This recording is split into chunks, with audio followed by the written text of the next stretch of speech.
En el tiempo de Pablo, en la carta a los Gálatas, comenzaron a infiltrarse maestros judaizantes que comenzaron a enseñar dos herejías. Una, que la persona era salva parcialmente por la fe, mas también se tenía que portar bien. Síganme con mucho cuidado. Que la persona soy salvo por la gracia, pero después de que soy salvo, necesito hacer buenas obras o mantener yo mi salvación, porque si no, pierdo mi salvación. Esto es un evangelio falso, porque el evangelio de la gracia es la salvación más nada. Hemos tenido a Cristo y de ahí en adelante las buenas obras no son para ganarnos el favor de Dios. No son para poder tratar de alcanzarlas, porque ya estamos salvados, ya hemos sido aceptados por Dios. Las buenas obras son el resultado, el fruto, el producto de que verdaderamente somos salvos. Porque la fe sin obras está muerta.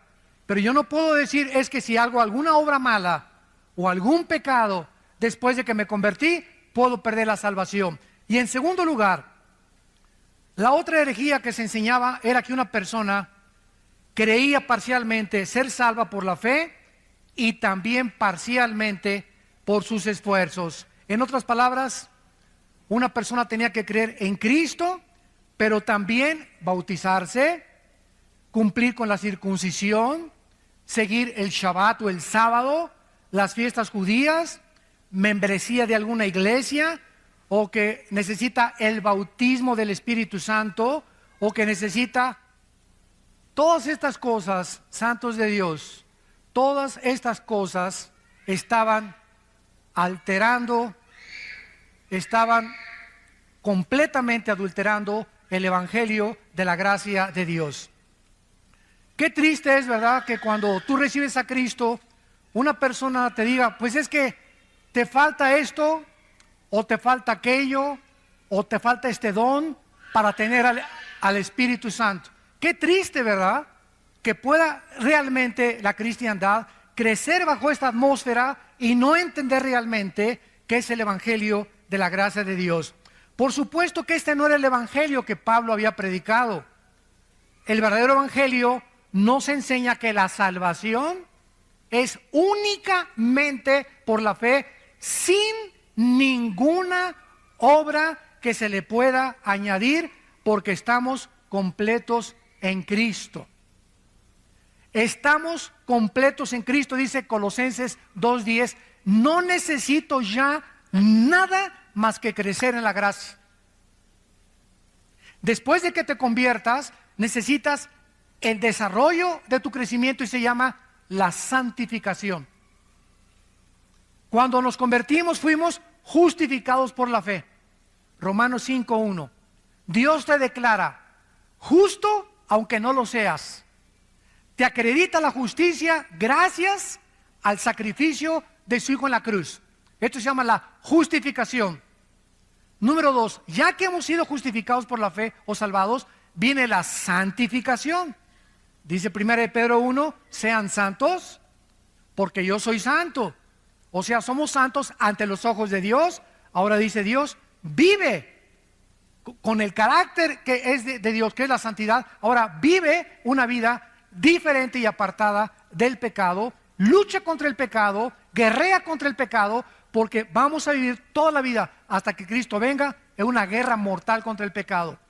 Entonces la justificación nos justifica y ante Dios no somos jamás culpables. Cristo murió por los pecados pasados, presentes y futuros. Y si alguien dice, bueno, si no pierdo la salvación o Cristo pagó por todos mis pecados, puedo vivir como yo quiera. Espérame tantito. Si una persona expresa eso, no es salva. Porque una persona que recibe a Cristo ha conocido la gracia, la misericordia de Dios, que nos constriñe y nos mueve a comenzar a seguir a Cristo y a tratar de vivir una vida diferente con el poder del Espíritu Santo. Y después de la santificación sigue la glorificación. Cuando Él venga, Efesios 1, 13 y 14, nuestro cuerpo será resucitado. 1 Juan, seremos como Él es, cuando Él venga, ya no habrá enfermedades, ya no habrá nada. Porque entonces seremos como Cristo es, con un cuerpo glorificado como Cristo es. No dioses, pero tendremos el cuerpo que Cristo tuvo cuando Él resucitó. Dice Efesios 1:3 que toda bendición espiritual nos ha sido dada, está en pasado. Hemos sido bendecidos con toda bendición espiritual en los lugares celestiales en Cristo. En otras palabras, cuando alguien te dice Dios te bendice, es porque ya te bendijo, porque ya las tenemos. No, Dios me va a bendecir la semana pasada con una casa, Dios me va a bendecir. Todas estas bendiciones ya las tenemos en el cielo, hay que bajarlas. Dios nos dice a los papás: yo te bendigo y tu generación será bendita. Yo sé que mis hijos serán benditos. Y puedes tener un hijo que no camina con el Señor, o una hija que no camina con el Señor ahorita, pero la Biblia dice que Dios ya bendijo a tus hijos porque tu generación será bendita. ¿Qué tienes que hacer? Seguir orando por ellos hasta que veas la promesa cumplida. 2, darles ejemplo, porque si no hay un ejemplo, la promesa no viene. Entonces tenemos que entender eso, que necesitamos caminar con Dios para poder. Es como un cheque que nos deja Dios al portador. Lo único que tengo que es llenarlo, ir al banco y cobrarlo. Todo el dinero de mi papá me lo dejó en el banco. Solamente tengo que ir al banco y decirle: este dinero es mío, dénmelo. Todas las bendiciones están en el cielo y a Dios nos las dejó en el banco celestial. Ahora tenemos que bajarlas, pero está estipulado en el testamento que Cristo hizo, ¿verdad?, que estas bendiciones son apropiadas por medio de la fe. No se puede merecer la salvación, no se puede ganar la salvación. Somos salvados por la gracia y por el sacrificio de Jesucristo. Pablo visita en su primer viaje misionero a la iglesia de Galacia, Hechos capítulo 18, 22 y 23, y le fue prohibido por el Espíritu Santo predicar en Galacia. Era una región que se encuentra actualmente en el Asia Menor. Y esta carta a los Gálatas se considera teológicamente como la carta magna de la iglesia, porque Dios ha usado este mensaje para sacudir al mundo en varios, o tal vez en casi todos, los avivamientos del pasado.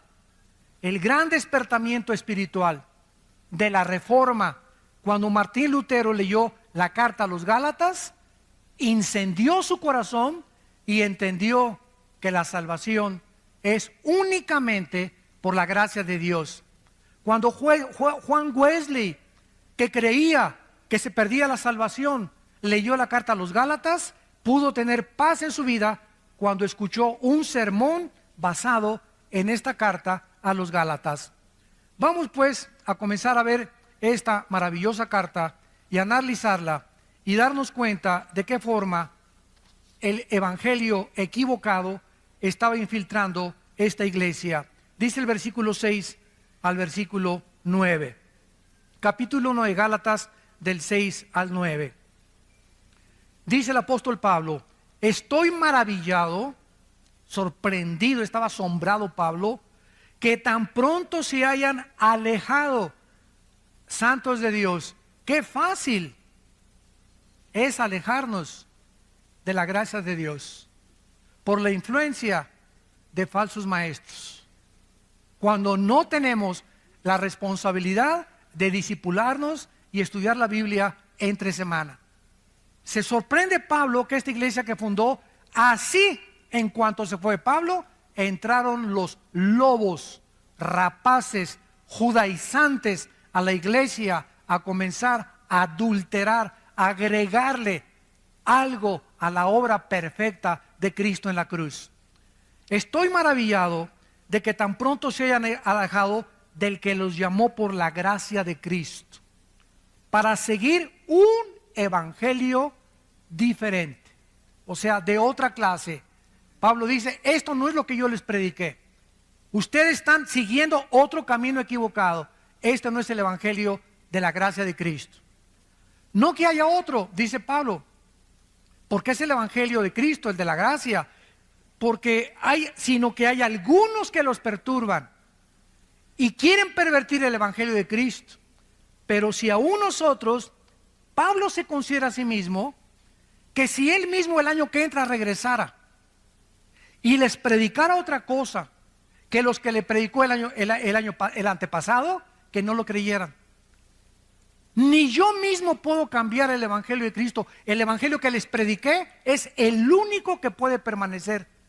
Y si yo regreso a predicarles otro evangelio diferente del que les prediqué, yo mismo vengo a ser condenado por Dios. O si un ángel, dice Pablo, y llega un ángel en la noche y te sacude los pies y te dice, pues este es el evangelio, dice Dios esto y esto y el otro, y lo que te anuncia el ángel o el marciano o el extraterrestre o la aparición o el misticismo o lo que haya sido, cualquier cosa sobrenatural que contradiga el evangelio de la gracia de Cristo, es un perverso, es un falso profeta, es un falso maestro, es un falso apóstol. Así nacen las sectas. Los mormones, por ejemplo. ¿Qué es el mormonismo?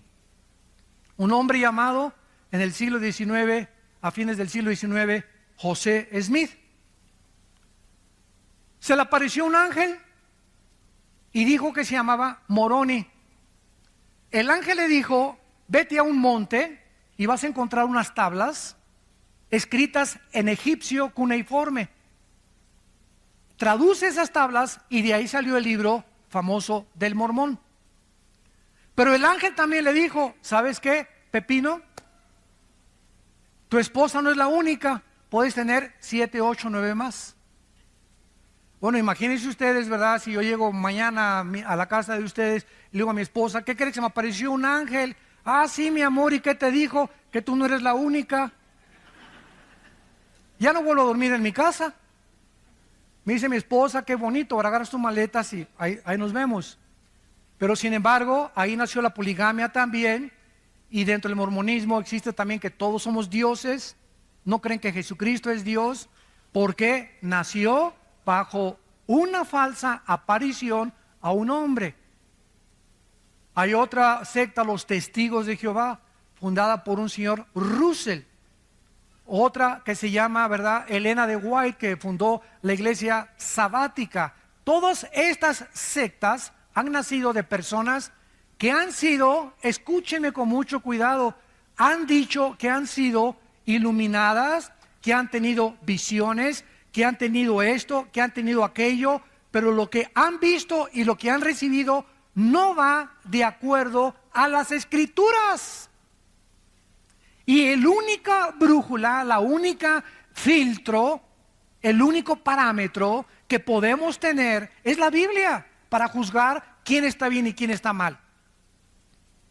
Ahora, por ejemplo, hay una enfermedad dentro del cuerpo de Cristo que se llama la apostolitis. Hay apóstoles ya por todos lados. ¿Cómo comenzó el apostolitis en el año 2001? Virgen del Socorro. Durante 2000 años de la iglesia, ni los padres de la iglesia, los mismos apóstoles en las cartas apostólicas, Gálatas, Efesios, Filipenses, Corintios, Romanos, en todas las cartas, nunca fue la intención de ellos de nombrar más apóstoles. Nombraron pastores, nombraron ancianos, nombraron diáconos, nombraron obispos. Cuando murieron los apóstoles, siguieron los padres de la iglesia, Orígenes, Policarpo. Ninguno de ellos se consideró y consideraban el apostolado, si alguno se considera, lo considera una blasfemia. Pasaron 2000 años. Martín Lutero, Juan Calvino, Billy Graham, los predicadores del siglo XX, Billy Sunday, Hudson Taylor en la China, David Carey en la India, todos los misioneros, todos los grandes hombres de Dios nunca se han llamado apóstoles. Pero en el 2001, una persona en California, un pastor, dijo que se acercó una profetisa, Virgen de la Macarena, y le puso las manos y le dijo, tú eres el ungido para formar una coalición internacional de apóstoles. Se fundó un club de apóstoles con $250 de cuota al mes. Y del 2001 para acá, quién sabe, ya todos son apóstoles ahorita. Y todos son autonombrados. Y consideran los que son apóstoles que tienen más autoridad que los pastores. Hay iglesias donde dicen, si en esta iglesia no hay apóstol, no es una iglesia de Cristo. Ni en el libro del Mormón, por el amor, socorro, existe eso. Ni siquiera en las sectas, las únicas sectas que se han atribuido el apostolado ha sido Roma y una secta que se llama La Luz del Mundo en Guadalajara. Son los únicos que han clamado la sucesión apostólica de Pedro. En el cristianismo jamás se vio eso. Los únicos apóstoles fueron los de Jesucristo. Ahora, hay una cosa que se llama apóstol y otra cosa que se llama apostolado, que son dos palabras diferentes. Apóstol significa enviado a una comisión especial. Apostolado es o alguien que lleva una comisión de parte de una iglesia, pero no el título del apóstol. Entonces, un misionero del siglo XXI que va a la India o que va a China o que los misioneros que tenemos nosotros sosteniendo por todos lados, están llevando un apostolado, una misión, pero ellos en sí mismos no se autonombran apóstoles, porque este título le corresponde solo a los que están en Apocalipsis del capítulo 20 y 21 y 22, y les corresponde a los apóstoles de Jesucristo, y sus nombres están en la Nueva Jerusalén. El otro día me encontré un apóstol y estaba así mirándome con los brazos así, y le presento el hermano al apóstol fulano de tal, y así me veía. ¿Y usted qué es? Le dije, yo soy un pobre siervo inútil, le dije. Es lo que soy, un siervo inútil. Usted no es apóstol. No, no soy apóstol.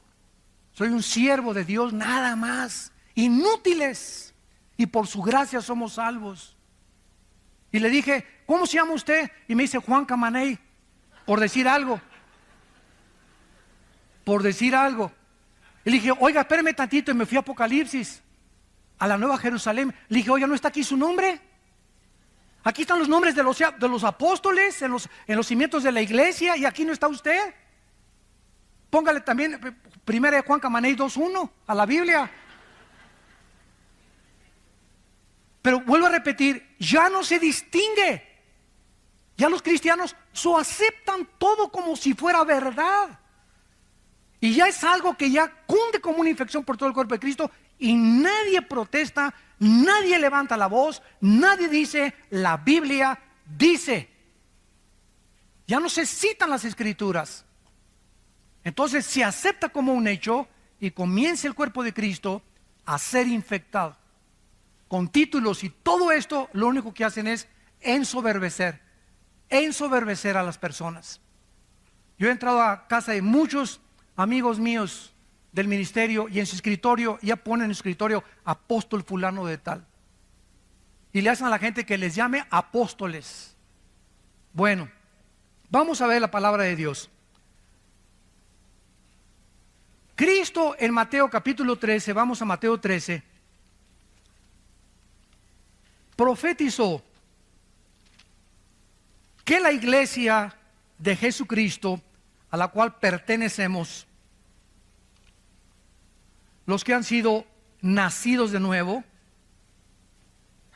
los que han sido sellados, convertidos y bautizados con el Espíritu Santo en el momento de la conversión, por el amor de Dios.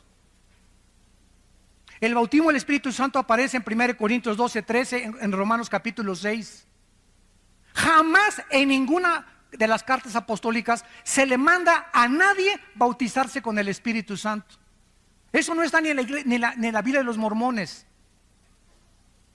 El bautismo del Espíritu Santo es la operación a través de la cual el Espíritu Santo nos coloca, nos funde en el momento de Cristo, y cuando yo me convierto recibo todo el paquete: bautizado, sellado, nacido de nuevo, estoy completo en Cristo con todas las bendiciones espirituales. Ahora solamente me requiere crecer. No necesito nada más que crecer en Cristo. Nada más que crecer en Cristo. Ya la iglesia está dividida. Los que tienen el bautismo del Espíritu Santo, los que no lo tienen. Los que no lo tienen están a la mitad. Los que lo tienen están completos. Y como no lo tienen, y como no, muchos saben, y eso, ¿qué es eso con qué se come?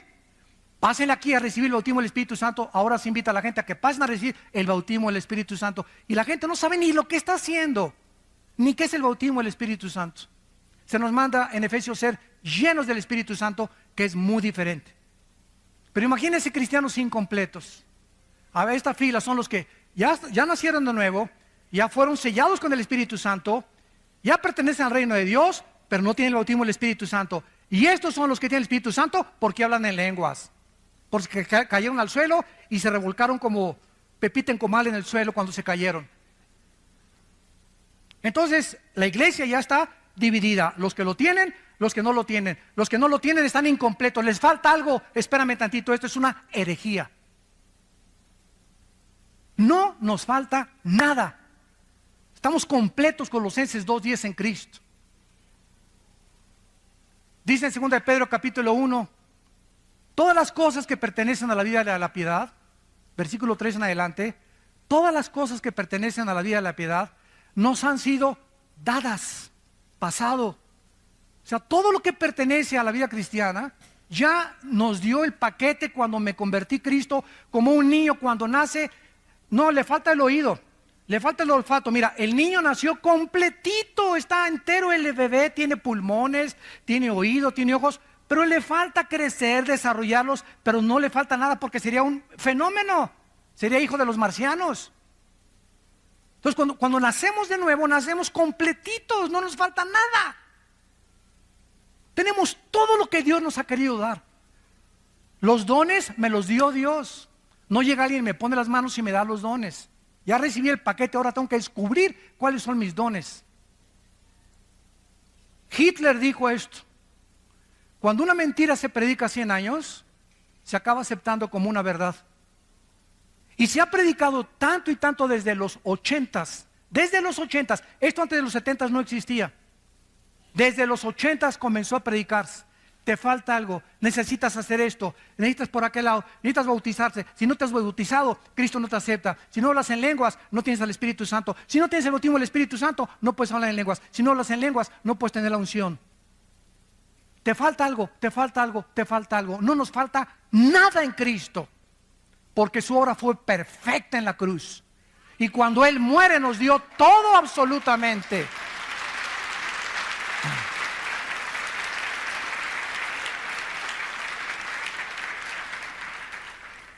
Cristo nos advierte en Mateo 13, versículo 24, le refirió otra parábola diciendo: el reino de los cielos es semejante a un hombre que salió y sembró buena semilla en su campo.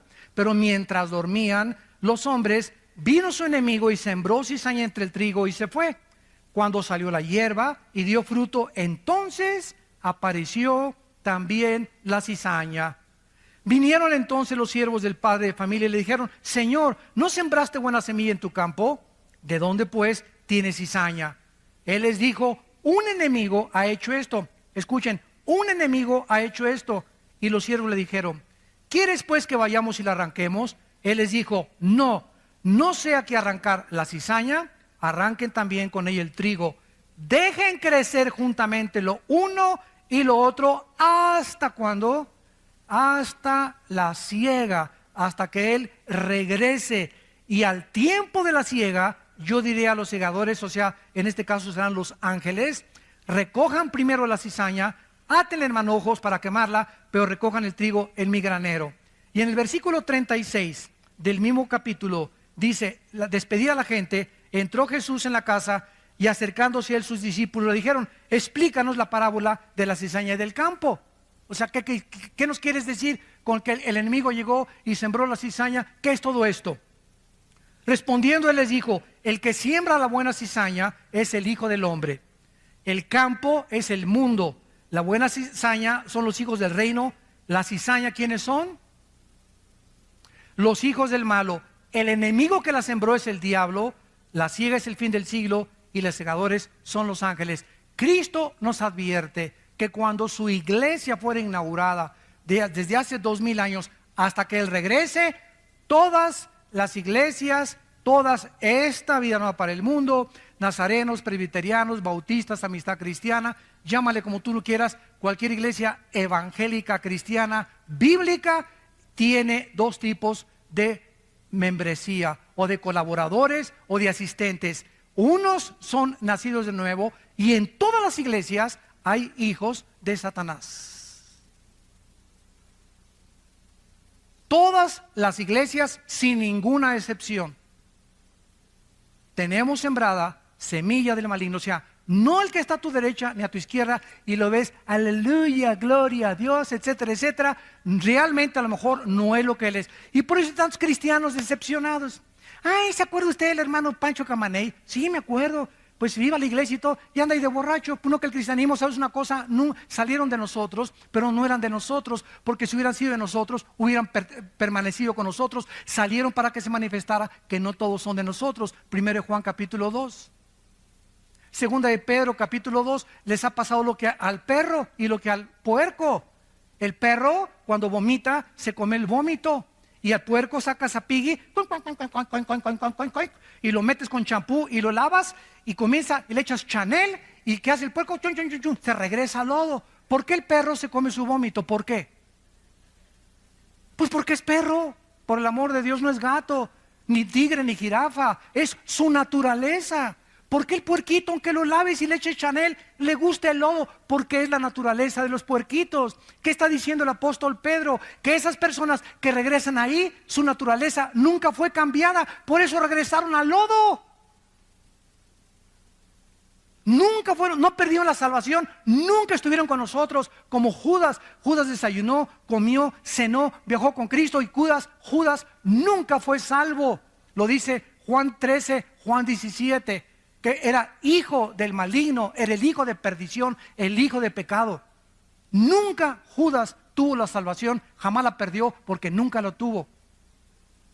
Cristo oró claramente por sus discípulos, jamás oró por Judas, porque sabía que era hijo del maligno, era la cizaña. Y si Cristo tuvo una cizaña en el grupo que lo siguió, imagínense las demás iglesias. Entonces, no te decepciones por aquellos cristianos que hacen faltas, que caen al suelo. Ahora bien, es muy importante esto.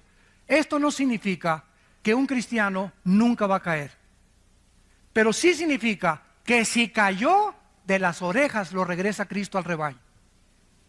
Porque Dios dice, Romanos 12, Hebreos 12, al que ama, pau, pau, pau. Dios al que ama le da cuero, al que ama disciplina. Y si tú eres un cristiano que conoces a alguien que ya tiene 2 o 3 años, allá otra vez en el mundo, nunca fue cristiano, aunque salió de nosotros, nunca fue sellado con el Espíritu, nunca nació de nuevo, oyó el Evangelio, oyó a Cristo, pero jamás se salvó. Y por eso jamás regresó tampoco. Pero vamos a oír de muchos cristianos que cayeron y ya regresaron al rebaño. Y el hermano cayó en la borrachera 6 meses y le fue como en feria, porque era hijo de Dios. Pero si no te disciplina Dios, no eres hijo de Dios. Entonces hay 2 tipos de apóstatas. El apóstata, la palabra apóstata significa salirse del camino. Hay cristianos que se brincan el rebaño, como el cuento del pastor. Había una oveja que se brincaba el rebaño una vez y allí iba el pastor por ella. 2 veces y fue por ella, porque el pastor busca sus ovejas. Y la tercera vez el pastor dijo, le voy a romper una pierna para que ya no se vuelva a brincar. Prefiero que ande coja dentro del rebaño a con las 4 patas y se la come el lobo. Entonces muchas veces Dios tiene a muchos cristianos que meterlos bajo una disciplina física, que te suceda un accidente tremendo, que pierdas un ojo, que pierdas una pierna, un ataque al corazón, alguna enfermedad, que pierdas el trabajo, una crisis moral, para que te haga reaccionar que no podemos hacer nada sin Él.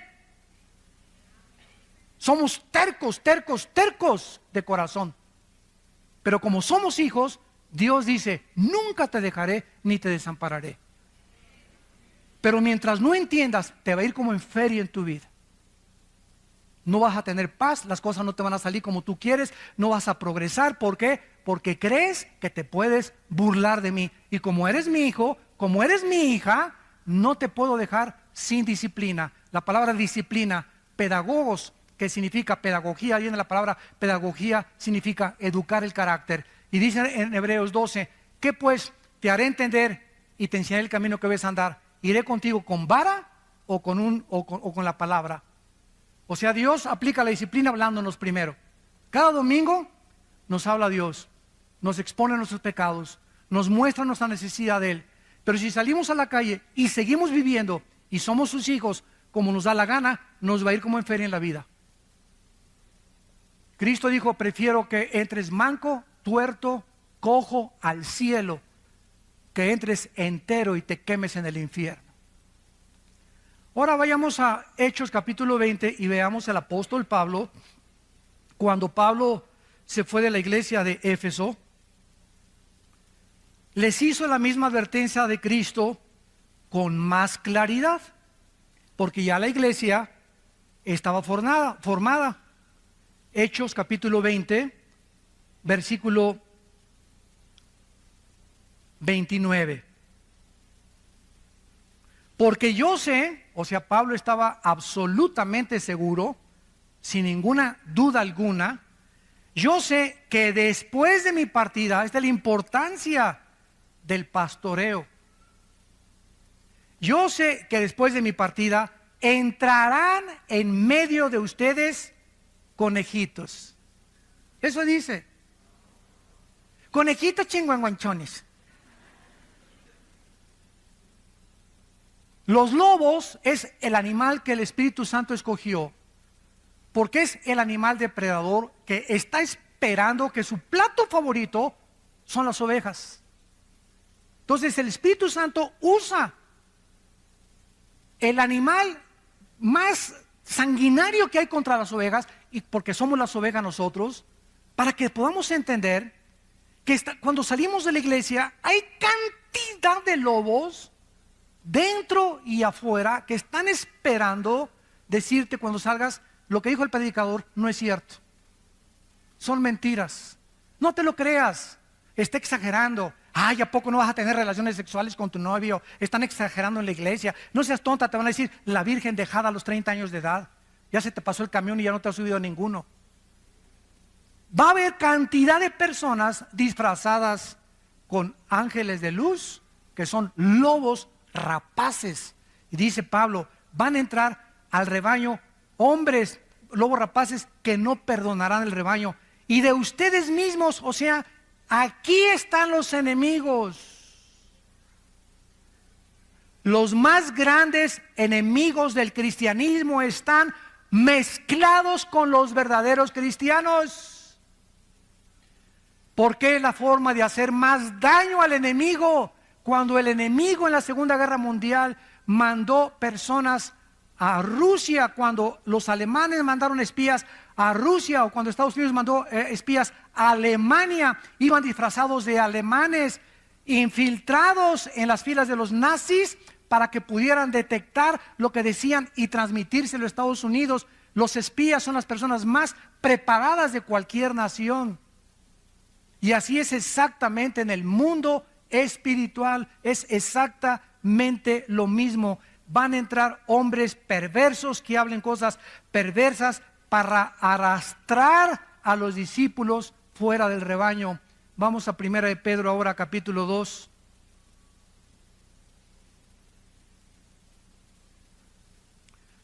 Perdón, 2 de Pedro 2. 2 de Pedro, capítulo 2. Ya vimos a Cristo, ya vimos a Pablo, todos los apóstoles haciendo la misma advertencia. Cuídense del falso evangelio. 2 de Pedro 2. Pero hubo también falsos profetas, como habrá entre ustedes falsos maestros. Se nos está advirtiendo, no se desilusionen, no se decepcionen. Ay, todos son una bola de hipócritas. Ay, este y el otro. Y no he visto un cristiano así porque tienes tus ojos en los hombres. Los hombres te fallaron y te van a seguir fallando. No hay ningún Dios entre los hombres más que Cristo. Puesto los ojos, dice Hebreos 12, en Cristo. Si los quitas de Cristo y los pones en los hombres, te vas a desilusionar y te vas a decepcionar.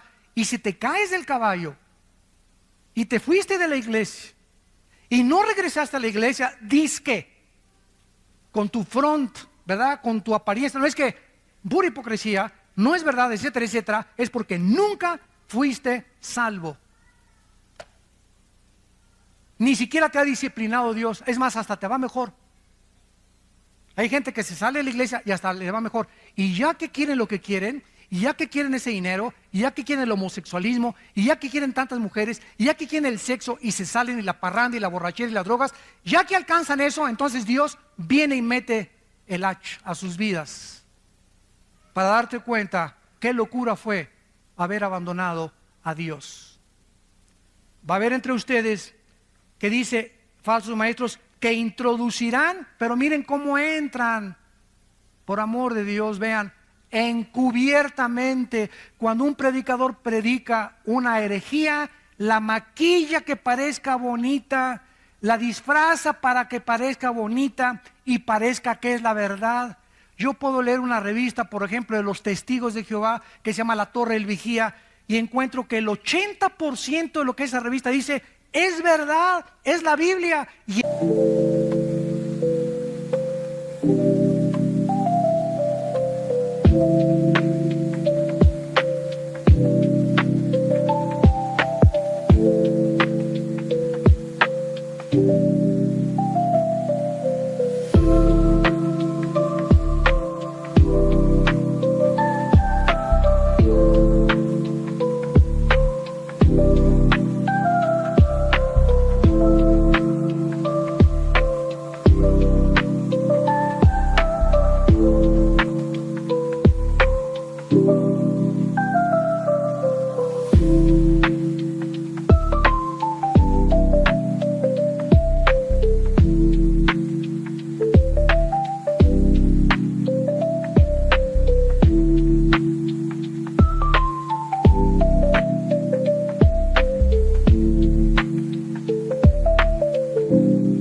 el otro 20%, cuidado, ahí está la lombriz de Satanás en la manzana escondida.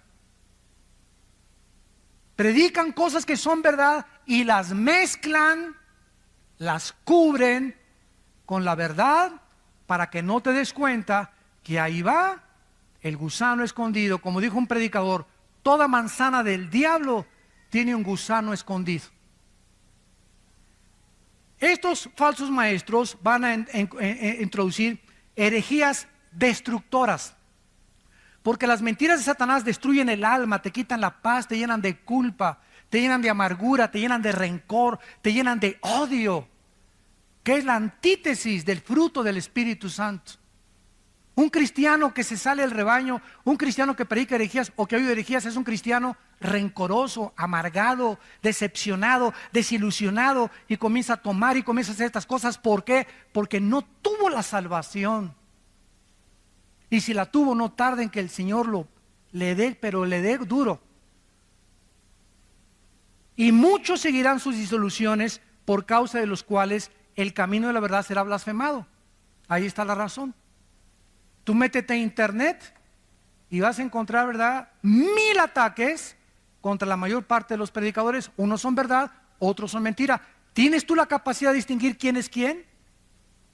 ¿Tienes tú la capacidad de juzgar que lo que se dice ese predicador es verdad? ¿O tienes la capacidad para juzgar que lo que se dice ese predicador es mentira, que son calumnias del infierno? Pero te metes a internet y comienzas a llenar tu mente de puro veneno y de pura cochinada, sin tener el discernimiento ni la madurez para juzgar. ¿Y qué pasa? Te decepcionas. No, pues así está la iglesia, mira nomás y mira este, y te das cuenta, ¿verdad? ¿Por qué? Métete a la Biblia, por favor. No te metas al internet ni al YouTube, porque vas a encontrar puras calumnias. Vuelvo a repetir, unas son verdad, otras no son verdad. Pero si no eres maduro, te va a hacer mucho daño, porque te va a confundir y no vas a saber ni siquiera ya qué es verdad y qué es mentira. Será la vieja del otro día. Y miren lo que dice el versículo 3. Y por avaricia, esto ha entrado, ¿verdad?, tremendamente. Por avaricia harán mercadería de vosotros con palabras fingidas.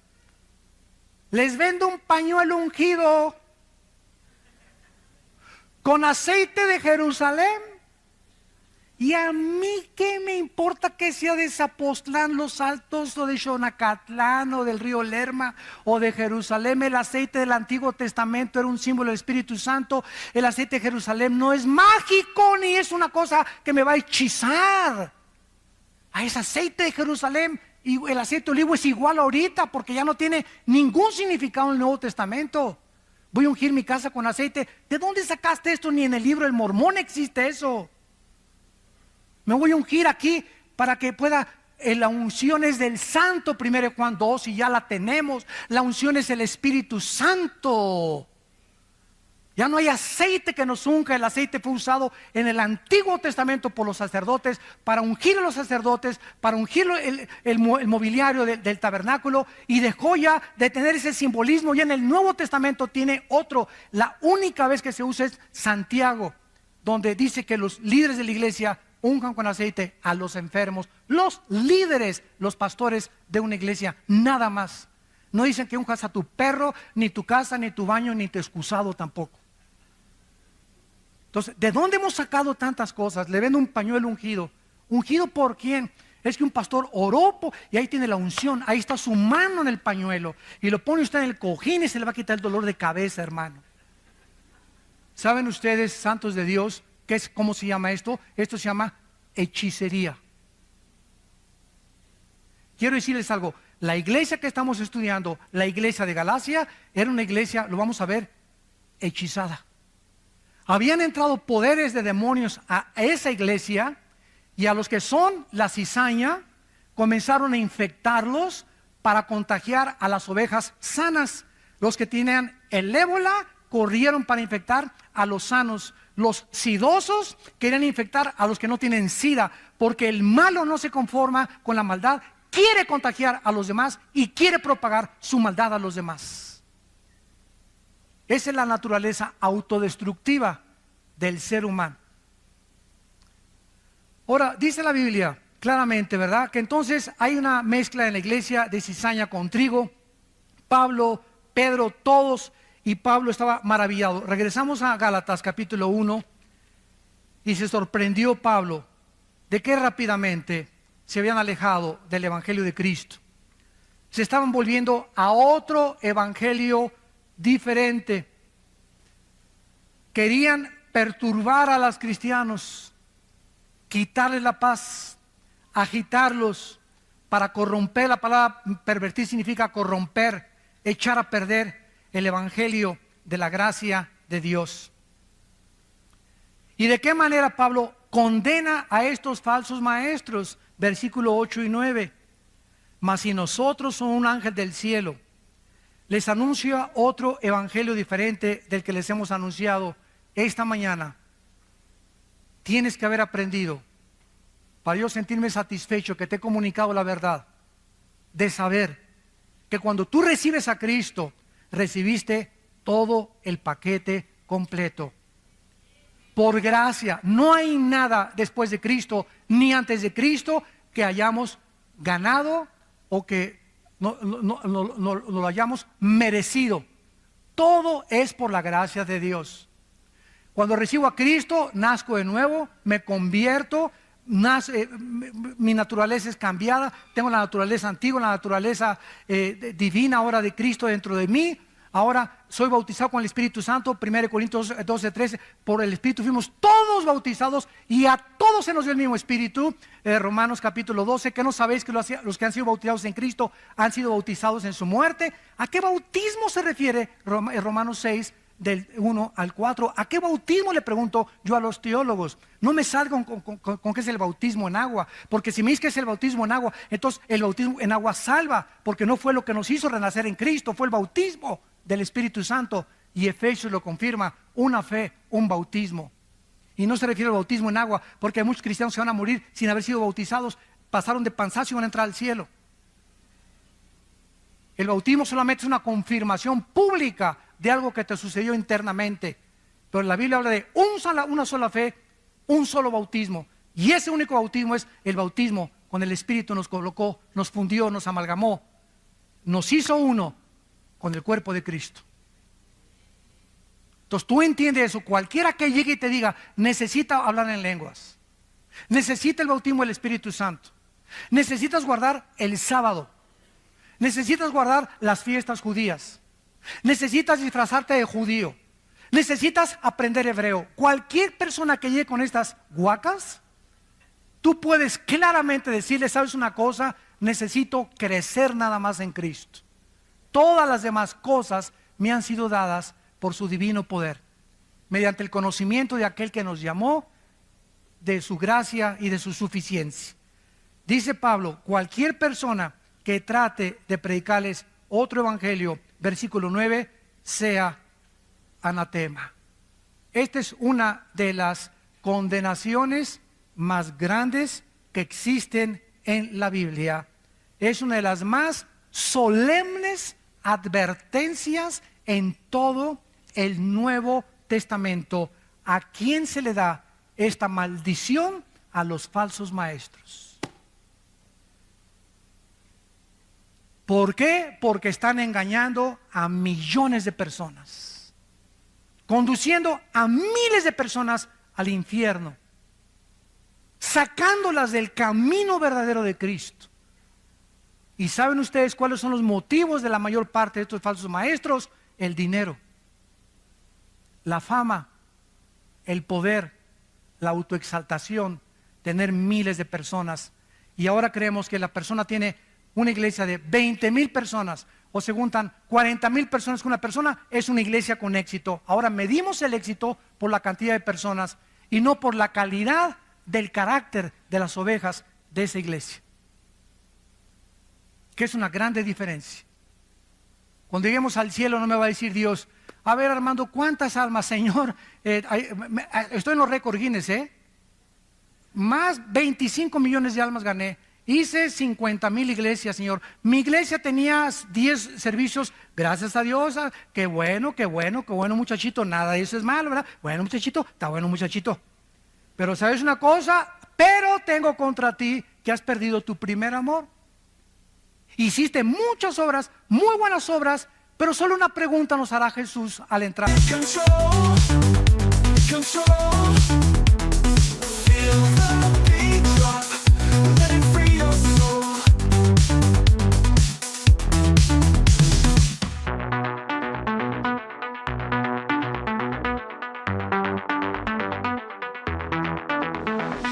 Neon lights, they come alive. Cities pulsing, beats with pride. Heartbeat racing, come and thrive. In the music we all confide. Sway to the left and jump around. Bright colors all blend in. Lost in every single sound. Feel the smile that's deep within. Move, move, move, don't stop. Let the music take control. Control. Feel the beat drop. Let it free your soul.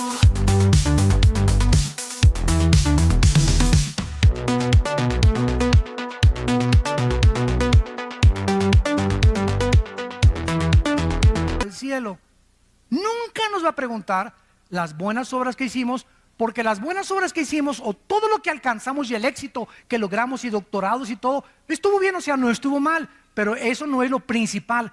Cristo me va a preguntar, al llegar al cielo, ¿cuánto del carácter de Cristo tienes? Dios nos va a preguntar, ¿cuánto del carácter de mi Hijo Jesús tienes? ¿Fuiste manso y humilde de corazón? ¿A quién amaste? Ni a tu perro amaste. ¿Amaste a alguna mujer en tu vida sacrificialmente? ¿Amaste a algún hombre sacrificialmente? ¿Amaste a tus padres sacrificialmente? Hayan sido lo que hayan sido tus padres, el jefe del cartel de no sé dónde, tu mamá la prostituta de Sinaloa, lo como les llames, no importa lo que tus padres han sido, nunca juzgues a tus padres, hónralos, ámalos y ora por ellos y respétalos para que te vaya bien en la vida. Si tuviéramos lenguas, si tuviéramos dones, 1 Corintios 13, si tuviéramos todo el conocimiento, ¿se acuerdan? Si tuviéramos toda la teología y no tenemos amor, ¿qué cosa? ¿Qué es lo que va a valer cuando lleguemos al mundo? ¿Cuánto del amor de Cristo manifestamos a la humanidad? ¿A cuántos bendeciste? ¿A cuántos abrazaste? ¿A cuántos niños en el orfanatorio fuiste a ver? ¿A cuántas en el asilo para ancianos? ¿A cuántos presos en la cárcel fuiste con ellos? ¿A cuántos de tus hijos les diste buen ejemplo? Aunque tu esposa no te ha llamado, tú la amaste. Aunque tu esposa no te ha llamado, tú lo amaste. Ese es el amor de Cristo que nos manda la Biblia a tener. Ese es un cristiano. El que ama sin pedir nada a cambio. el que no juzga, el que no condena. Si quieres ver días buenos, guarda tu lengua de hablar el mal y de juzgar a nadie, para que te vaya bien en la vida. Dice en 1 Timoteo 6, para que terminemos, 1 Timoteo 6, el apóstol Pablo, antes de morir, se despide de las iglesias y su más siervo discípulo Timoteo recibe estas palabras. 1 Timoteo 6, del 3 al 5. Si alguno enseña otra cosa, vean ustedes el celo de los apóstoles por la sana doctrina. ¿Y saben lo que se predica ahora? No hablemos de doctrinas porque nos vamos a dividir, cuando es el núcleo del Nuevo Testamento. Yo así me encuentro. No hablemos de doctrinas. Es como no hablemos de religión ni de política, porque no nos vamos a poner de acuerdo. Qué triste, ¿verdad? No hablemos de doctrinas, porque las doctrinas nos dicen, oye, espérame tantito. Mira, podemos ser hermanos si tú hablas en lenguas y yo no hablo en lenguas, pero no me forces que necesito hablar en lenguas para poner el motivo del Espíritu Santo. Tú puedes creer que se pierde la salvación, yo no creo que se pierda la salvación, ¿verdad? Pero tenemos el amor principalmente entre nosotros, y estas pequeñas diferencias que no son esenciales para la salvación, como la salvación por la gracia. Pero si tú me dices que si no hablas en lengua no tienes el Espíritu Santo, te condeno y te tacho de hereje. Porque me estás diciendo que soy un cristiano incompleto, o sea, estás adulterando, estás agregando, estás quitándole a la Biblia, porque la Biblia dice en Colosenses 2:10 que estoy completo en Cristo. No me digas que me falta nada, estoy completo en Jesucristo. Y no tiene que haber ninguna manifestación, ni comenzarme a hacerme así, para saber que tengo el Espíritu Santo, o que alguien pase y me tumbe al suelo y me descalabre. Para demostrar que el Espíritu me ha tocado. Imagínense nada más las barbaridades. Yo les digo con todo mi corazón que si en 15 años Cristo no viene, vamos a tener un papa ya también nosotros. Ya de apóstoles van a brincar a querubines. Si alguno enseña otra cosa y no se conforma a las sanas palabras de nuestro Señor Jesucristo que están aquí en la Biblia y a la doctrina que es conforme a la piedad, está envanecido, nada sabe, delira acerca de cuestiones, contiendas de palabras, y de las cuales nacen envidias, pleitos, blasfemias, malas sospechas, disputas necias de hombres, corruptos de entendimiento, privados de la verdad, que toman la piedad como fuente de ganancia. Apártate de los tales.